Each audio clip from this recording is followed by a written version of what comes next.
Buenas noches, esto es Zona Franca, yo soy Daniel Pacheco. Ayer estaba en Santa Marta el presidente Iván Duque. Aprovechó un consejo de seguridad en la ciudad para luego reunirse con Carlos Vives y ayudarle a impulsar un proyecto filantrópico que tiene en la ciudad. Y en lo que parece casi una tentación inevitable para Duque, también hubo canto. Canta en el estadio si tu equipo va ganando, y si va perdiendo mejor síguele cantando. Sopla la sirena, sopla así con baranejo, mi Unión Magdalena, tú sabes cuánto te quiero. De un ánimo menos alegre andan los estudiantes universitarios, sobre todo los de las universidades públicas del país, que siguen en varias universidades en paro. Disfrazados de zombies, de muertos vivientes, marcharon esta semana miles de estudiantes otra vez. El mensaje detrás del disfraz, como mostraron en varios carteles, es que se está muriendo la educación pública. Y es que aunque se ha desvanecido ya un poco el tema y la atención acerca de las protestas de los estudiantes, obviamente entre polémicas como la de aumentar el IVA a toda la canasta familiar, la educación pública sigue en estado crítico, los edificios siguen deteriorados, los profesores siguen siendo insuficientes. Como dijimos hace un par de semanas acá y como lo advertía el antecedente del 2011 con el paro de la MANE, el proceso de negociación con el gobierno en estos temas de educación pública es largo y es complejo. Uno acá no puede quedarse en los anuncios del gobierno de nuevos recursos. La ambición detrás del paro es lograr presionar por soluciones duraderas. Así eso implique, por ejemplo, la cancelación del semestre.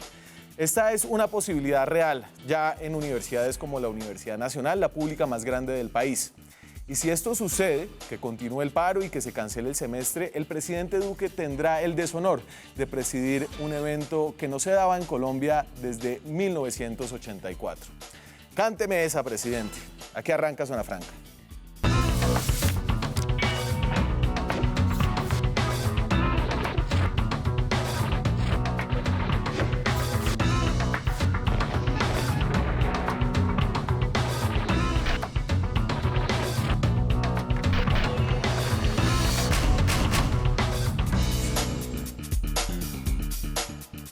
Y volvemos al tema de la educación superior, del paro que lleva ya al menos 20 días en algunas universidades, mucho más. Y me acompañan esta noche miembros de distintas organizaciones que están empujando al gobierno para que le dé más recursos a la educación pública.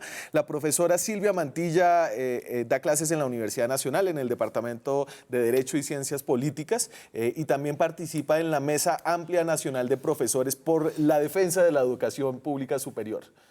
Silvia, bienvenida. Muchas gracias por la invitación. Julián Báez es estudiante de Ingeniería Ambiental en la Universidad Distrital de aquí de Bogotá. También es vocero de una de las 3 grandes organizaciones estudiantiles que están involucradas en este paro, que se llama UNES. Es también representante al Consejo Superior Universitario de la Universidad Distrital. Julián, un placer tenerlo acá. Muchas gracias. Igualmente, sí, UNES, la Unión Nacional de Estudiantes de la Educación Superior, no una organización, sino una plataforma amplia de los estudiantes. ¿Y cuál es la diferencia, Julián? Pues bastantes en términos de que no asociamos, organizamos a gente, sino que son las asambleas y los estudiantes de base sin ningún tipo de diferencia, pues quienes están allí en ese espacio. Perfecto. Y Alejandro Palacio, ya había estado aquí en este programa, es el presidente de ACRES, otra de las grandes organizaciones estudiantiles. Estudia Ciencia Política en la Universidad Nacional, sede Medellín, y es también representante del Consejo Superior Universitario de los Estudiantes en la Universidad Nacional. Alejandro, un placer tenerlo aquí de nuevo. Bueno, Daniel, pues muchas gracias por la invitación.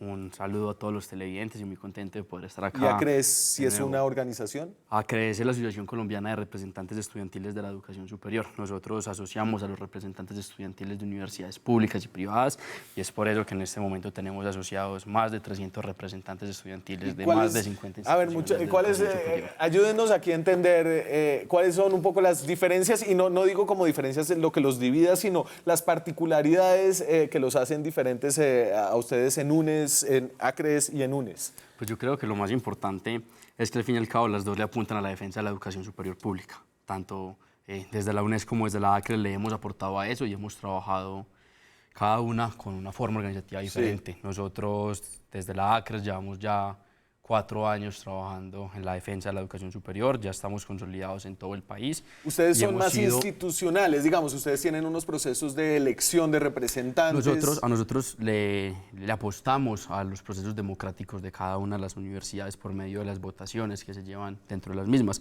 Para ser parte de la ACRES hay que ser un representante estudiantil acreditado, un representante estudiantil que fue partícipe de un proceso democrático dentro de cada una de las diferentes universidades y no solo de los consejos superiores, también aceptamos a los representantes estudiantiles de cada uno de los estamentos, de cada una de las facultades, programas, etcétera, y le apostamos a eso. Y en UNES como plataforma me imagino que hay una mayor horizontalidad.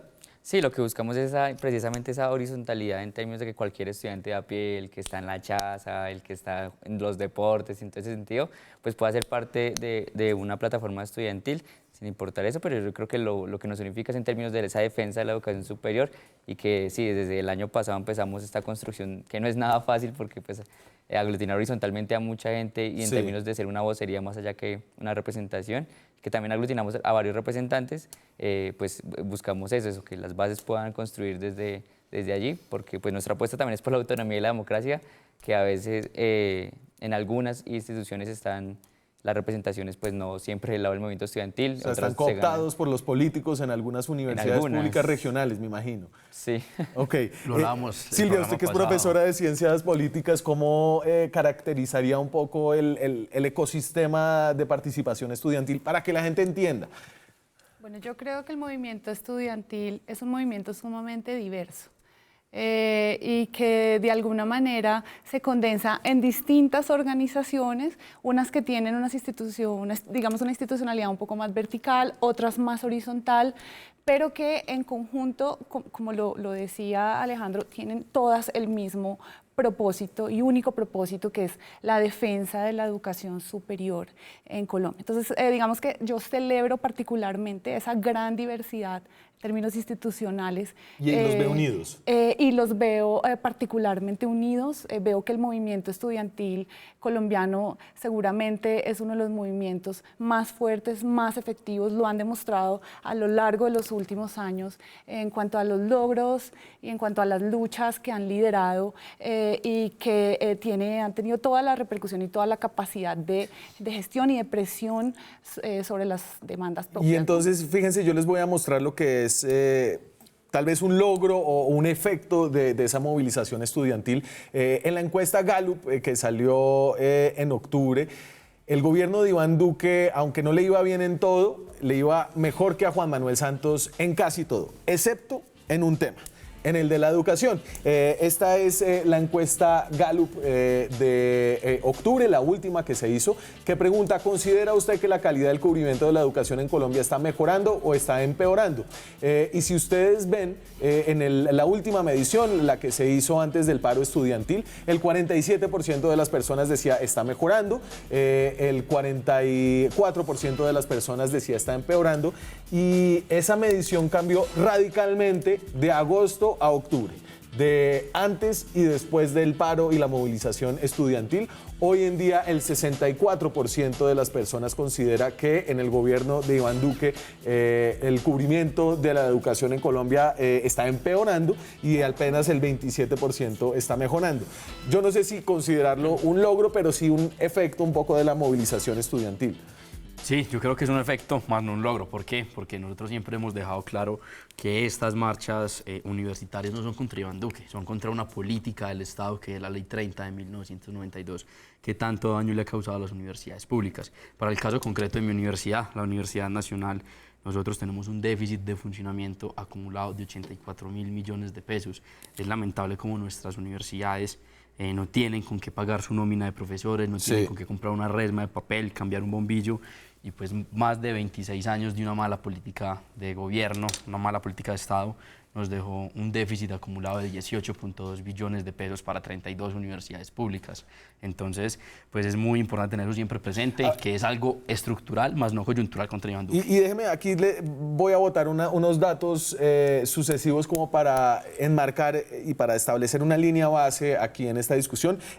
para establecer una línea base que les diga que los datos muestran que aunque el gobierno colombiano en los últimos 10 años, 20 años, ha hecho un esfuerzo para incrementar el presupuesto a la educación superior, ha disminuido su presupuesto para la educación pública. Estos son los aportes por estudiante de universidad pública, lo que le vale al Estado, lo que da el Estado por estudiante de universidad pública desde 1993, desde el gobierno de Ernesto Samper. En ese momento, y estos son precios corrientes, el gobierno destinaba más o menos 10 millones de pesos durante el gobierno Samper a cada estudiante de universidad pública en Colombia, y ustedes ven cómo eso va bajando, cae obviamente con la ley 30 de 1992 que se aprueba durante el gobierno de Ernesto Samper. Esa es la ley de educación superior y tal vez lleguemos allá al final del programa. Durante Pastrana se mantiene con unos altibajos, cae drásticamente durante los dos gobiernos de Álvaro Uribe. Él lo coge más o menos en 8 millones de pesos por estudiante y lo entrega en 5.500 por estudiante. Luego, durante el gobierno de Juan Manuel Santos, mantiene la mediocridad, se podría decir, de inversión pública por estudiante, que está alrededor de los 5 millones de pesos. Esto significa que los aportes del gobierno a la universidad pública, no solamente por estudiantes, sino en total, han venido disminuyendo durante los últimos años. Y esto lo podemos ver en la siguiente gráfica.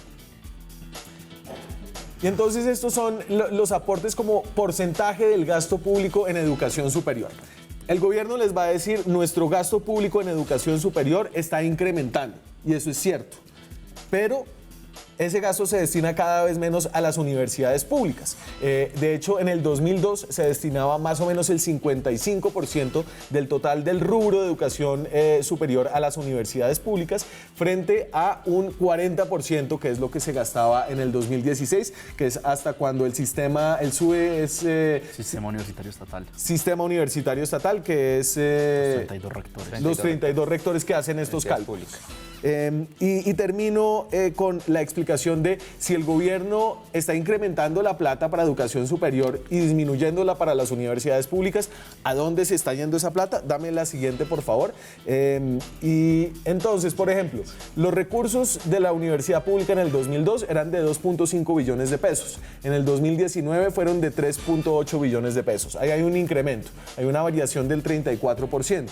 Sin embargo, para el ICETEX, que es un sistema para prestarle plata a los estudiantes para que se endeuden y vayan a la universidad que ellos quieren, es decir, no es un sistema que promociona la oferta de educación pública, sino la demanda de educación pública, pasó de 300.000 millones de pesos en el 2002 a 1.5 billones de pesos. Ahí la variación es del 80%.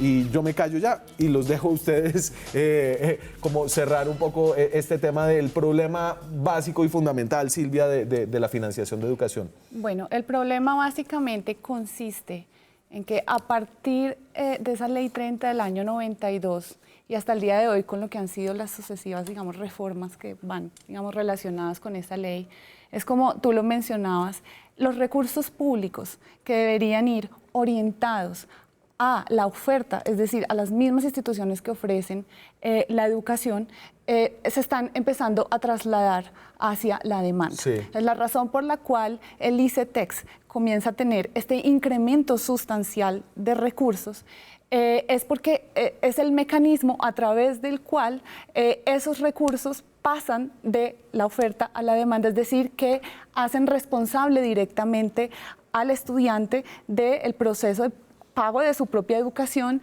y lo hace a través de un endeudamiento. Entonces, déjenme ser a mí como aquí abogado del diablo, ya que hoy invitamos a la gente del gobierno, no pudieron estar con nosotros, desafortunadamente.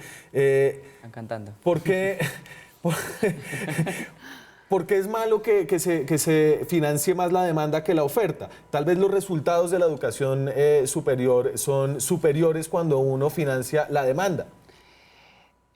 No, digamos que ahí lo complejo es que en la medida en que la oferta la demanda va creciendo, es decir, las universidades y el sistema de educación en general busca una mayor cobertura, ¿sí? Las universidades tienen que hacer cada vez más esfuerzos, como usted lo decía, para poder costear, ¿sí?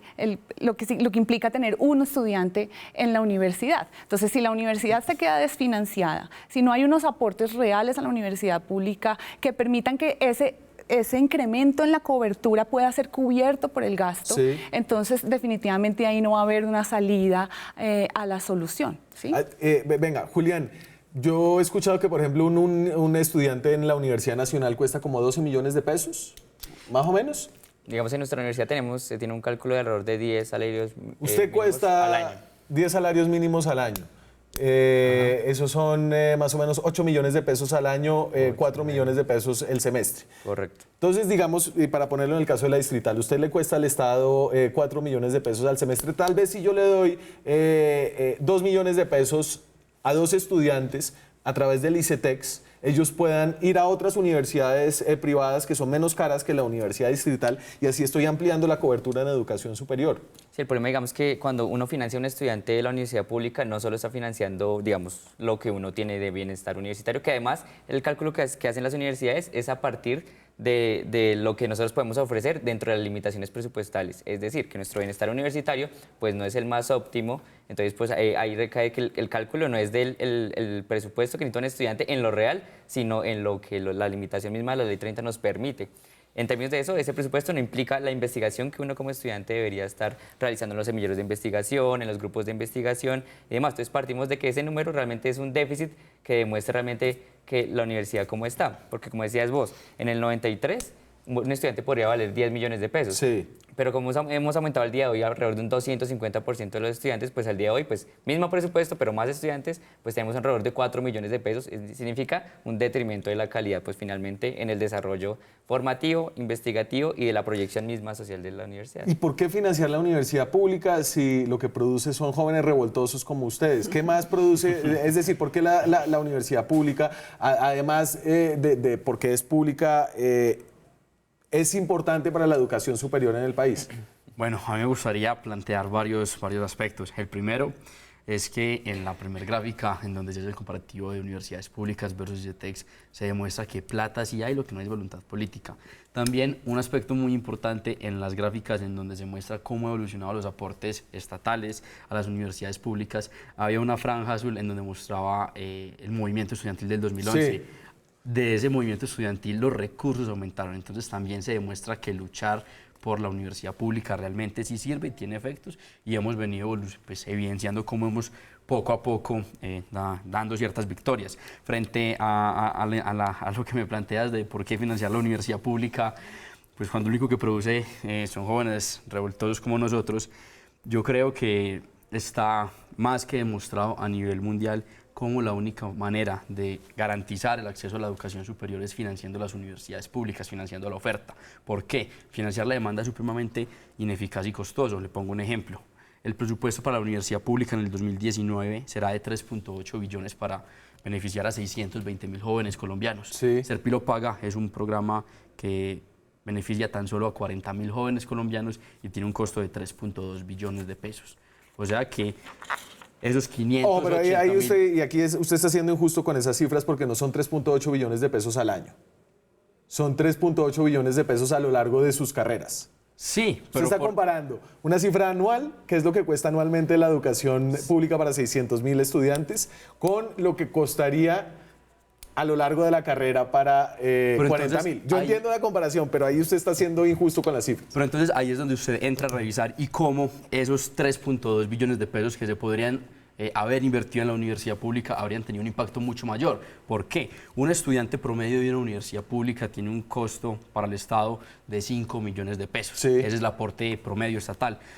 Hacer el promedio desde Serpilo Paga es difícil porque cada universidad privada tiene un costo diferente. Sin embargo, los diferentes estudios que han hecho profesores como Leopoldo Múnera, por ejemplo, demuestran que el costo promedio de un estudiante de Serpilo Paga es de alrededor de 11 millones de pesos en Serpilo Paga. Sí. Este programa nuevo de Generación E, en donde la universidad hace un aporte del 25%. La privada. Sí, sigue siendo incluso mayor el aporte del Estado a una universidad privada que a una universidad pública. Entonces claramente se demuestra que son programas totalmente costosos e ineficientes y que la única forma de financiar la universidad Y el acceso a la educación superior es financiado en la universidad pública. Y no es simplemente porque sea un capricho, es porque es la mejor. Silvia, desde el punto de vista de los profesores, explíquele a la gente por qué es importante, es decir, por qué la plata que el Estado paga por un estudiante, no solamente por ese estudiante, sino por una cantidad de cosas que se pueden hacer como una profesora de universidad pública, como investigación, como qué, no sé, qué es lo que usted hace cuando no está dando clases. No. Primero da menos clases. Primero, tengo que dar clases con muchos más estudiantes. Es decir, cada vez los profesores tenemos que enfrentar clases que se llenan de más estudiantes y en esa medida, digamos, la calidad de la educación, también es decir, la capacidad de hacer una educación personalizada, estudiante a estudiante, va disminuyendo y por tanto también la calidad de alguna manera. ¿Cuántos son sus clases? Por ejemplo, yo tengo una clase de 80 estudiantes de teorías de las relaciones internacionales. ¿Y tiene que corregir 80 ensayos? Tengo que corregir 80 ensayos, tengo un monitor de apoyo, pero esos recursos cada vez van disminuyendo. Por otro lado, son todos los recursos que están vinculados, por ejemplo, a la investigación en la universidad. Es decir, los profesores no solo estamos en las clases impartiendo un conocimiento, sino que además estamos generando conocimiento a través de la investigación. Y la investigación requiere también, además de la vinculación de los propios estudiantes a los grupos de investigación y también, como parte de la crisis del sistema universitario, está vinculado a la crisis del sistema de ciencia y tecnología, ¿sí? A todo lo que son los recursos orientados a colciencias y demás. Entonces, vamos viendo también un detrimento en la universidad pública referida, por ejemplo, a ese tema en concreto de la investigación. Y solo una cosa cortica, es decir, usted es de planta en la Nacional, entonces, comparado a un profesor de universidad privada, usted más allá de que tenga clases grandes, tiene menos clases. Es decir, tiene más tiempo para investigar. En principio debería tener un poco más de tiempo para investigar, pero la realidad es que no lo puedo tener. ¿Sí? Hay que hacer también mención, y creo que es importante, sobre el profesorado de cátedra, es decir, son los profesores ocasionales que digamos que son ya la mano de obra más recurrente en la universidad, porque los de planta no están siendo capaces de responder a esa ampliación de la cobertura. ¿Y cuando hay vacaciones, los de cátedra qué hacen? ¿No les pagan las vacaciones? No se les paga, por supuesto, las vacaciones. Entonces hay una precarización, digamos, laboral del profesor de cátedra, que es el que tiene que venir y sostener y solucionar esos problemas, ¿no? estructurales que no podemos solucionar. Me tengo que ir a la pausa. Cuando regresemos vamos a hablar de las múltiples propuestas que ha hecho este gobierno durante este paro, incluyendo una adición de 500.000 millones de pesos que se anunció el día de la marcha, incluyendo un acuerdo al que llegó el presidente Iván Duque con los rectores, incluyendo lo que se está discutiendo ahora en la mesa instalada entre estudiantes, profesores, rectores y el gobierno nacional. Ya regresamos. Seguimos en Zona Franca, estamos hablando de educación superior en Colombia en el contexto del paro en varias universidades del país, de las negociaciones que se han dado durante los últimos 20 y pico días. ¿Cómo así que hicieron una marcha zombie y que hicieron la marcha zombie esta semana y lo denunciaron? Nosotros... Leyeras. No, nosotros empezamos a promover la marcha zombie y resulta que la marcha zombie es una marca registrada. A la página de la ACRES un día llegó un mensaje en donde nos escribían los que tienen el nombre registrado. ¿Y quién lo tiene? No tengo ni idea quién será la persona que lo tiene registrado. Nosotros estamos en el proceso de conciliación porque pues lo que le dijimos era que no tenía fines comerciales y que cuando está registrada una marca comercial, pues la competencia es dentro del mismo ramo del sector productivo y que la ACRES no es ningún sector productivo y que no tiene ánimos de lucro. Entonces, estamos en eso. Como dirían los inventores de la economía naranja, esa es una metafactura. Los invito a ver el video de Felipe Buitrago en el que explica en Twitter la economía naranja. Bueno, a ver. El día que ustedes marcharon, el gobierno anunció una destinación adicional de 500.000 millones de pesos y eso sonó como una muy buena noticia. Sin embargo, no empezaba a ver cómo se iban a distribuir esos 500.000 millones de pesos y nos encontramos lo siguiente. Y esto lo discutimos en el programa que hicimos ya hace 2 semanas, así que por aquí pasemos rápido. Dame la de pacto de 500.000 millones, por favor. Entonces, esos son los 500.000 millones, ¿no? La torta parece grande, jugosa, $500 millón de pesos, pero se da cuenta uno que para la universidad pública realmente iba menos, un poquito más de la mitad. ¿no? El 20.2% iban para los gastos de financiamiento. ¿Y eso qué quiere decir? ICETEX.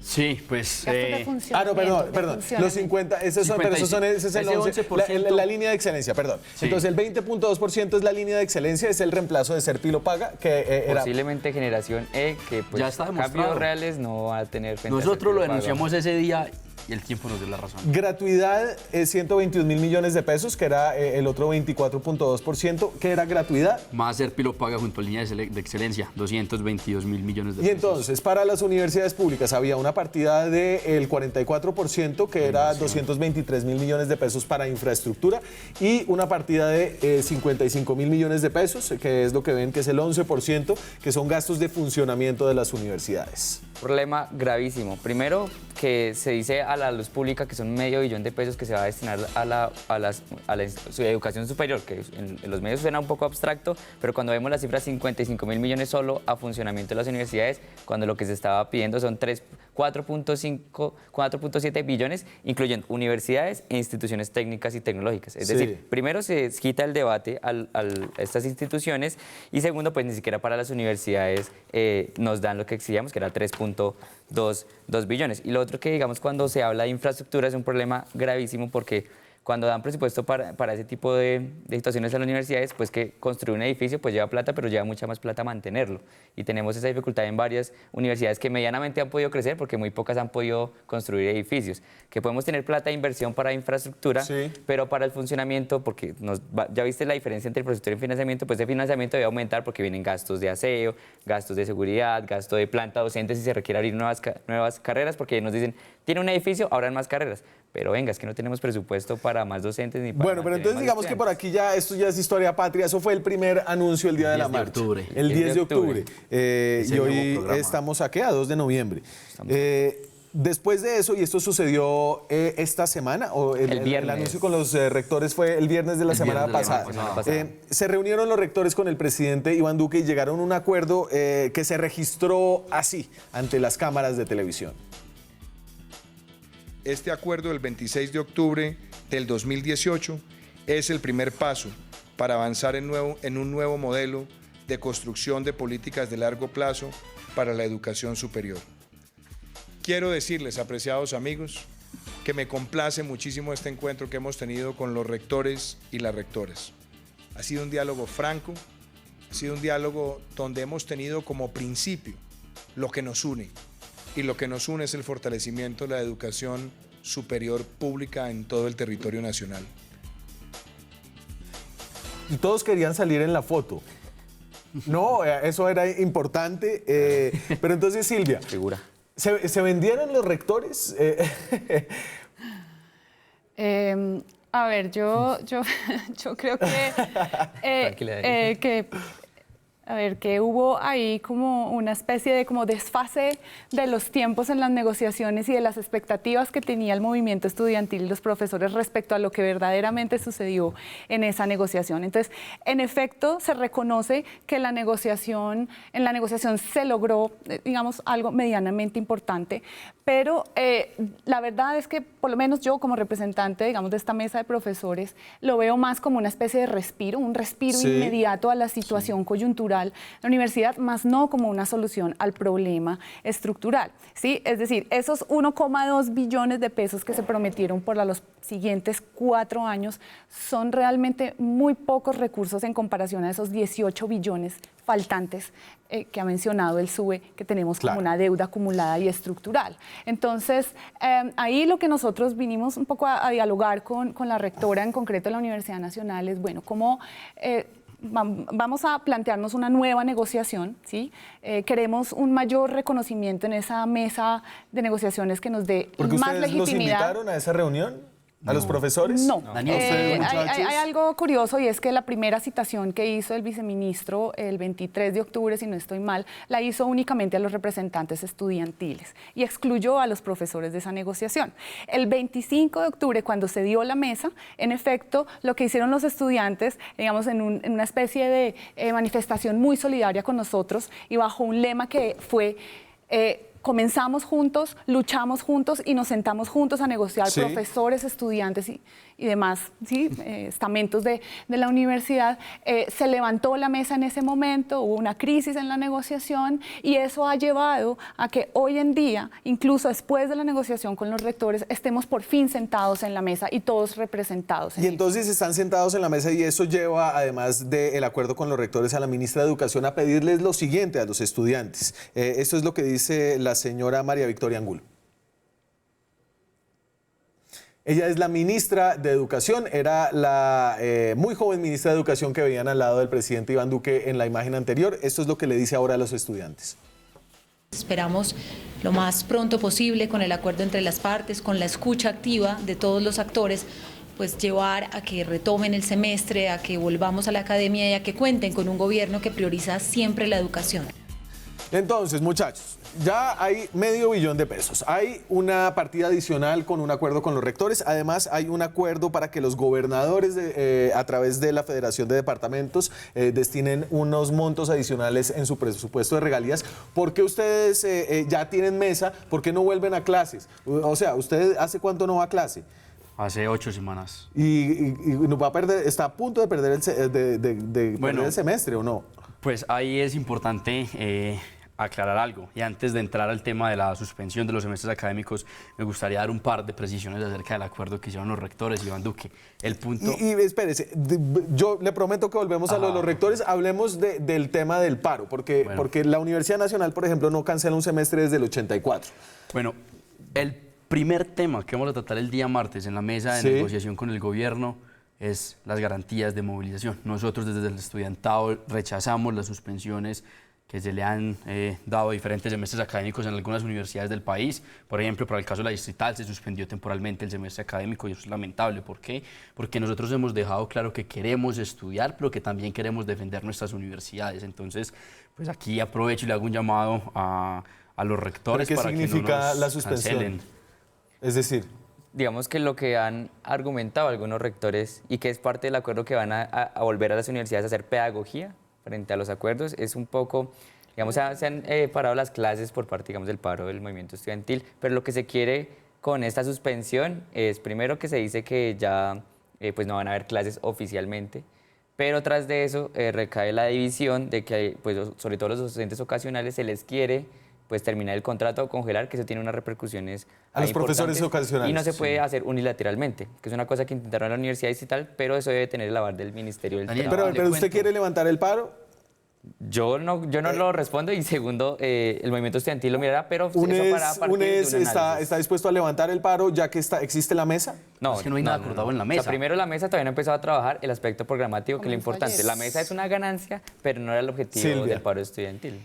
Sí, bueno, yo quería decir algo sobre esto y es, hay muchos profesores y estudiantes que estamos comprometidos con continuar el proceso de clases, es decir, de dar nuestras clases en el espacio público, lo hemos llevado a las calles, es decir, que del todo las actividades académicas no están suspendidas. Sí. Estamos llevando una estrategia, digamos, pedagógica de movilización con nuestras clases en la calle para hacerle ver a la sociedad de alguna manera la importancia que tiene rescatar la universidad superior. No importa, tengo que asumir, digamos, mi trabajo, pero si lo tengo que llevar a la calle, por supuesto lo llevo, ya lo he llevado. Entonces, y lo seguimos haciendo. Como para concluir aquí con algo, ustedes no quieren levantar el paro todavía. Es decir, uno no puede levantar un paro hasta que no haya nada acordado. Perfecto. Y si queremos, porque queremos soluciones a la Perfecto, pero como medida de presión al gobierno, incluso aunque hay ya una mesa establecida con la ministra de Educación y los estudiantes, o al menos UNES, ACRES y los profesores en la Mesa Amplia Nacional de Profesores por la Defensa de la Educación Superior, no van a levantar el paro todavía. Voy a comerciales y volvemos con lo que se ha propuesto hasta ahora con los rectores, con los gobernadores del país para dar más financiación a la educación superior. Ya volvemos. Seguimos en Zona Franca, estamos hablando del movimiento estudiantil, del proceso que lleva ya casi un mes de negociación con el gobierno nacional. ¿Cómo comenzaron las posiciones? ¿Cómo van ahora en cuanto a la plata que piden? Y aquí esta es una discusión de plata. Y lo resumimos de la siguiente manera. Aquí hay una cantidad de datos que no son exactos, pero son más o menos lo que hemos podido averiguar de los datos disponibles. Entonces, en cuanto hay 2 puntos básicos: financiación anual de universidades públicas y financiación a la infraestructura de las universidades públicas. Esos son dos de los muchos puntos que hay en el pliego, pero son los dos claves. Entonces, lo que piden los estudiantes es que además del presupuesto actual de 3,2 billones de pesos que estaba en el presupuesto, Acres, que está representado aquí por el señor Alejandro Palacio, pide en total un presupuesto anual de 7,1 billones de pesos, ¿cierto? Pero ya hay exigencias conjuntas, hay unas exigencias conjuntas y desarrollos programáticos de la UNES, de la ACRES, ya de se los unieron. profes. Sí, ya tenemos bueno, yo todavía los conjuntas tengo para- separados. ¿Y entonces en dónde se unieron? Nosotros- Entonces Acres arrancó pidiendo 1.7 billones de pesos en total, es decir, 3,2 billones de pesos más. UNES pedía un poquito más, 4,5 más, es decir, 8.2 billones de pesos este año. ¿En cuánto quedaron? Nosotros lo que decidimos hacer es pegarnos de lo que hay del sistema universitario estatal. El problema que había, en parte, nosotros de Acres habíamos dividido la cifra de las universidades públicas y de las ITUS. Los compañeros de la UNES habían juntado las dos cifras y lo que decidimos hacer es poner por un lado las cifras de las universidades públicas, donde hay un consenso, 3.2, las cifras de las ITTs que se estiman 1.3, 1.5, y es lo que estamos haciendo. Y no es solamente la Acres y la UNES, también ahí están los profes, los compañeros de FENARES. Ok. Entonces, Ya hemos avanzado en eso. volvamos acá con la aclaración de que ya unieron posiciones, pero creo que estamos básicamente en el punto de Acres, ¿no? No, digamos que... De UNES. Es el punto de... No, digamos que fue un diálogo en donde empezamos a analizar que realmente diferencias programáticas no teníamos de cara a los datos y análisis que hemos hecho presupuestalmente. Digamos, lo que nosotros hablamos es de instituciones de educación superior, porque es que a veces el gobierno se olvida de que hay instituciones, Institutos universidades técnicos. técnicas y tecnológicos, donde son alrededor, pues en total seríamos como 62 instituciones, no solo de universidades, que a veces el panorama se implica solo a universidades, porque hay muchos compañeros, y aparte pues el SENA también está allí. Ok, dando un poco de entonces, pelea. volvamos- Redondeando serían unos 4.7 billones de pesos en total para instituciones de educación superior. Volvamos aquí a esta gráfica que ahora ya tiene además, porque entonces yo los cálculos que hacía de lo que ha ofrecido el gobierno, ustedes pedían en términos de infraestructura más o menos 15 billones unos, 16 billones otros, ahora se quedaron en 15 billones, que es lo que piden. en 15 billones, listo. Entonces, lo que ha propuesto el gobierno, en total, de todas las propuestas que hay, incluyendo la de la plata de las regalías, la de los rectores, la de los 500 mil millones de pesos, el gobierno ha propuesto un total de 700 mil millones de pesos para infraestructura, de los 15 billones que piden ellos, ¿cierto? Y para funcionamiento, un total de 4.2 billones, cuando lo que piden en total ustedes son 8.4. Es decir, solamente esto para decir que estamos todavía muy lejos de la posición del gobierno y la posición de los estudiantes, no de los estudiantes, de la mesa El Frente Amplio por la Educación Superior. del Frente Amplio por la Educación Superior, ¿cierto?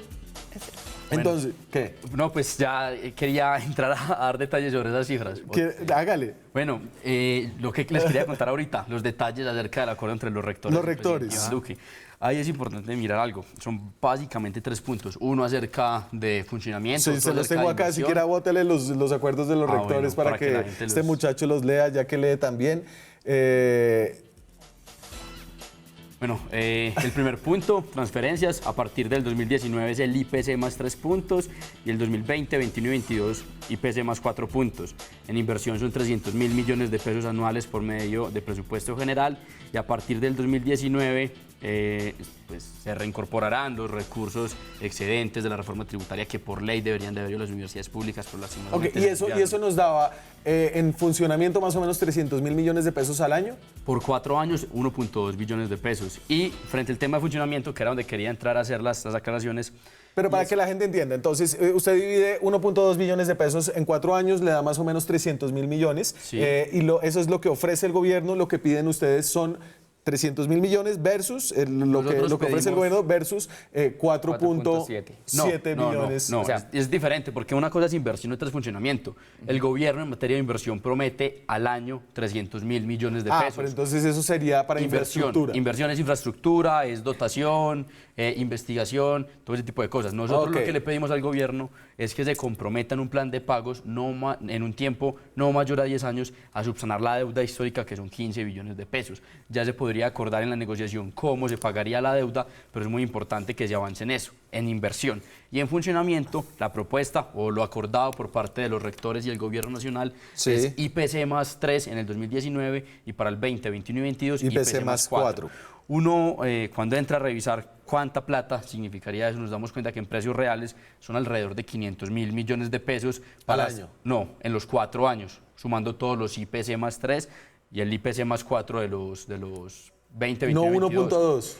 En precios reales son 500.000 millones de pesos de aumento, porque no estamos teniendo en cuenta la inflación. Entonces, en términos reales son nada más 500.000 millones de pesos que se van a entrar a dividir en 61 instituciones de educación superior durante 4 años y nos da tan solo una cifra de alrededor de 2.000 millones de pesos de incremento al año de funcionamiento para cada una de las instituciones de educación superior. El déficit de mi universidad es 84.000 millones y un día de funcionamiento en la Nacho son 2.000 millones y ese será el aporte Ya que le da el nos gobierno. mareamos con tantas cifras, me tengo que ir a la pausa. Cuando regresemos, aterrizamos un poquito cómo está la situación, cómo va a avanzar la discusión y creo que sin más cifras. Ya regresamos.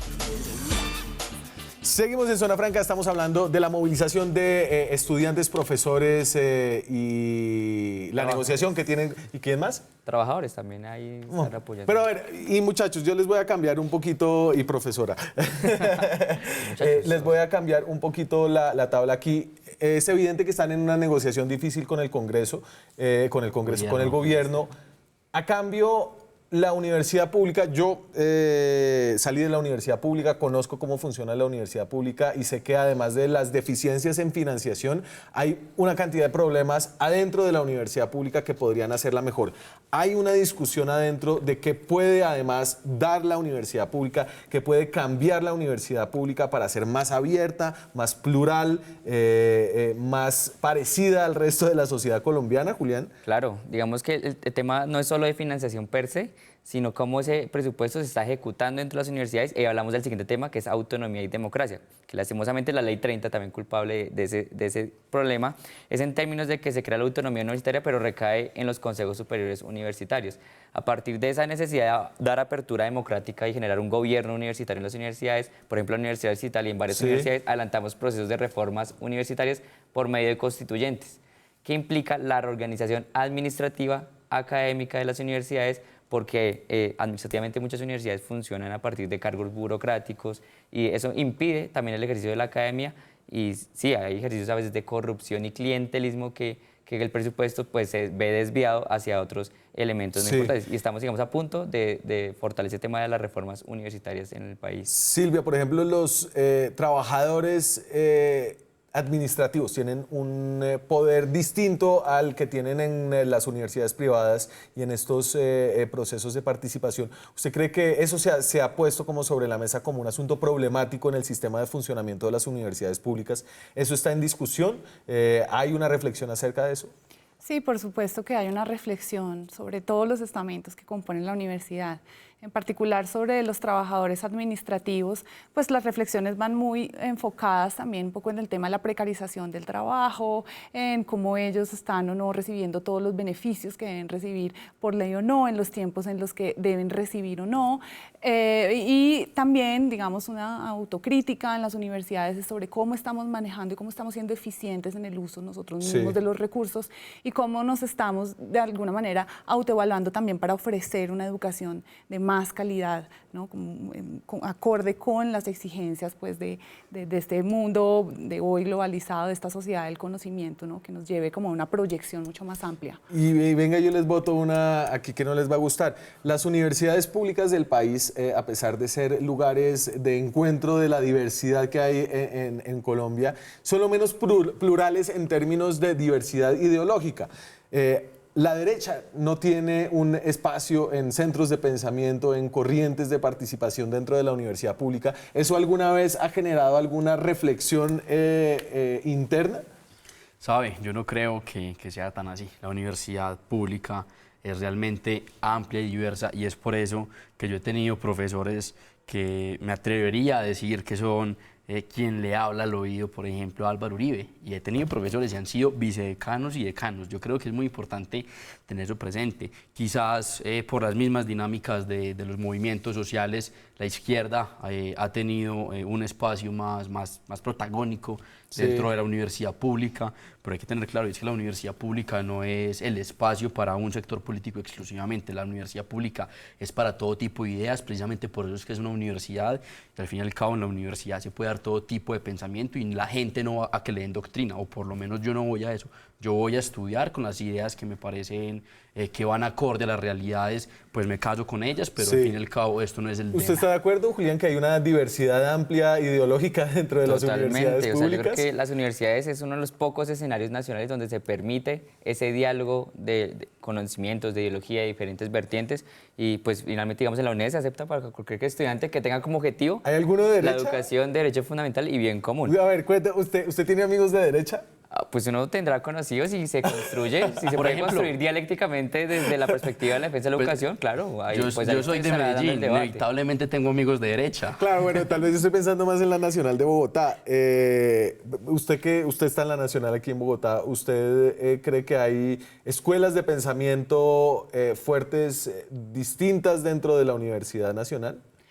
Yo coincido con los dos estudiantes en que hay una diversidad en términos ideológicos y que hay un espacio amplio para debatirlo, siempre de manera respetuosa, no violenta y demás. Pero creo que más importante decir todavía que la universidad en su autonomía propia, también hacia afuera, digamos, es independiente, digamos, en términos políticos, trasciende los intereses de los sectores políticos y de la polarización propia de la sociedad colombiana, porque se instaura como un proyecto nacional. Es como un proyecto que nos beneficia a todos, que debe ser defendido como un bien público, ante todo, y que no debe ser politizado de ninguna manera, sino que siempre debe defender su autonomía, y esa autonomía se representa y se manifiesta tanto al interior, con la diversidad y la multiplicidad de pensamientos y de ideologías, como hacia el exterior. Perfecto, se me acabó el programa.